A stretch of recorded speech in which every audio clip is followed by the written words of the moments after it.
원금을 회복하는데 62년이 걸리는 주식을 여러분 투자를 하시겠습니까? 엔터테인먼트죠. 빅히트 엔터테인먼트 기업 분석을 진행하도록 하겠습니다. 빅히트 엔터테인먼트의 희망 공모가 범위는 10만 5천 원에서 13만 5천 원으로 이거를 반영한 예상 시가총액은 약 3조 5천억에서 4조 5천억 정도라고 이야기를 하고 있습니다. 뭐 이게 얼마나 큰 금액인지 좀 감이 안 잡히시는 분들도 있으실 텐데요. 빅히트 이전에 빅3 연예기획사라고 하는 SM, JYP, YG 지금 순간에 시가총액이 이러합니다. 9천억, 1조 5천억, 1조 원이에요. 합쳐도 3조 5천억이 안 됩니다. 근데 빅히트는 최소 3조 5천억에서 최대 4조 5천억이 될 수 있다라고 말하거든요. 근데 이거는 지금 공모가고 실제로 주식시장에 상장이 되고 나면 이거보다 훨씬 더 많이 성장할 수도 있습니다. 4조 5천억이 아니라 조금 의심스러운데 여러분들은 어떻게 보셨나요? 제가 본 과정들을 따라가시면서 과연 이 회사가 3조, 4조 이상의 가치를 할 수 있을 것인가에 대해서 좀 이야기를 나누도록 하겠습니다. 기업 가치를 추정하기 위해서 가장 중요한 정보가 있다면 뭐가 있을까요? 당연히 여기 보시는 것처럼 손익계산서겠죠. 먼저 전자공식 시스템에서 빅히트 엔터테인먼트를 검색을 하시면 현재 시점에서는 저는 19년 연결감사 보고서를 보겠습니다. 여기서 일단 가장 눈여겨보셔야 되는 것은 매출액과 영업이익과 당기순손익입니다. 기업 가치가 4조 5천억이 되려면 여러분들이 만약에 그 회사의 주식을 100% 가지고 있다고 생각을 한번 해보세요. 그러면 1년에 724억 원을 버는 회사가 4조 5천억의 원금인데 그 원금을 달성하기 위해 몇 년을 벌어야 되나요? 몇 년을 벌어야 되죠?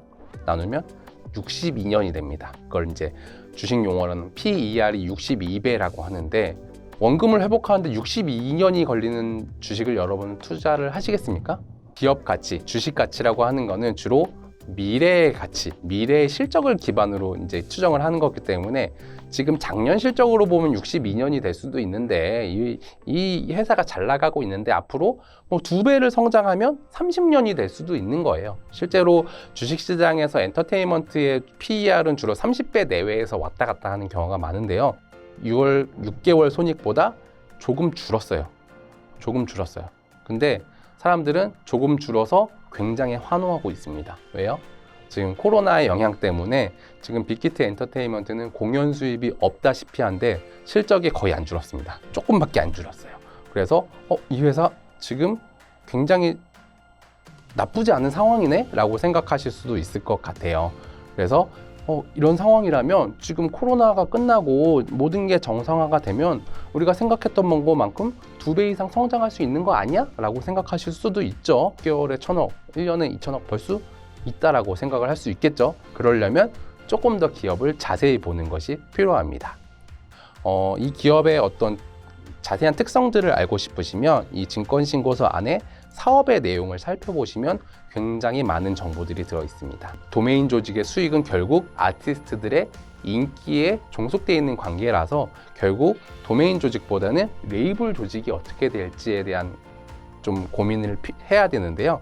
2019년에 앨범을 620만 장을 팔았습니다. 엄청나게 많이 팔고 있고 세븐틴도 많이 팔아요. 130만 장. 세븐틴이 참고로 국내 아이돌 가수 중에 음반 판매 2위입니다. 근데 차이가 굉장히 많이 나죠. 이 앨범의 개수는 이 팬덤, 즉 인기의 척도거든요. 근데 6대1 정도의 차이가 날 정도면 아마 방탄소년단이 빅히트 엔터테인먼트 전체 수익에 차지하는 비중은 매우 높다라고 보실 수 있습니다. 그러면 결국 우리가 기업 분석을 할 때 방탄소년단에 어떻게 변할지, 방탄소년단을 통해서 얼마의 수익을 거둘지에 대한 예상을 하는 게 결국 기업 분석을 하는 데 있어서 가장 중요한 정보라고 이해하실 수 있습니다. 무엇을 벌고 무엇을 쓰는지를 알아야 이 회사가 과연 미래에 아까 영업이익 2천억이라고 했죠. 영업이익 2천억을 벌 수 있을지 없을지를 알 수 있는데 2018년도 대비 2019년도에 더블로 성장한 것을 볼 수 있었는데요. 뭘로 성장했지 보니까 2018년도 대비 2019년도에는 공연이랑 MD 및 라이선싱으로 엄청나게 성장을 했습니다. 근데 문제는 20년도에는 공연을 거의 못했어요. 작년에 공연으로 1,900억을 벌었던 회사가 2020년도 반기에는 15억밖에 못 벌었습니다. 그럼 어떡하지? 라고 했는데 신기하게도 앨범 매출이 1,329억 원을 법니다. 무려 6개월 동안. 지금 작년에 매출액이 6천억 정도였는데 만약에 코로나가 없어지고 정상화되면 얼마 정도까지 벌 수 있을까요?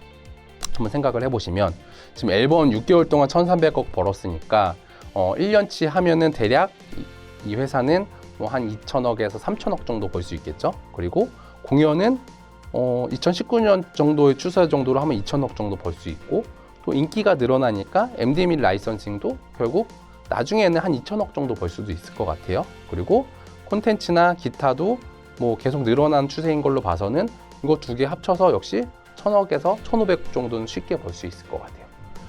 대략 합치면 작년에 매출액이 6천억 원 수준이었는데 이제 2020년은 좀 어렵지만 만약에 코로나가 모두 해소된다는 가정하에 2021년이나 22년에 대략 8천억에서 9천억 정도의 수익을 얻을 수 있다는 거는 뭐 대략적인 분석으로도 이해가 되겠죠. 그럼 8천억에서 9천억을 벌면 영업이익 2천억을 달성할 수 있을까요? 이 정보는 이 회사의 연결 재무제표에서 확인할 수 있는 주석입니다. 비용의 성격별 분류라는 주석인데요.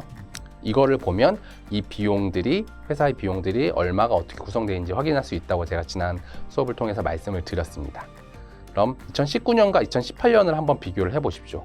네, 재고자산, 종업원급여, 외주가공비, 지급수수료, 2019년에 모든 비용이 굉장히 많이 늘어납니다. 그래서 영업이익률이 2018년에 26.5%였는데 2019년에 16.8%로 굉장히 많이 떨어집니다. 방탄소년단의 수입이 늘고 재고 관련 부담이 늘었으니까 영업이익률이 떨어졌네. 그럼 16.8%보다 앞으로 늘어날 수 있을까?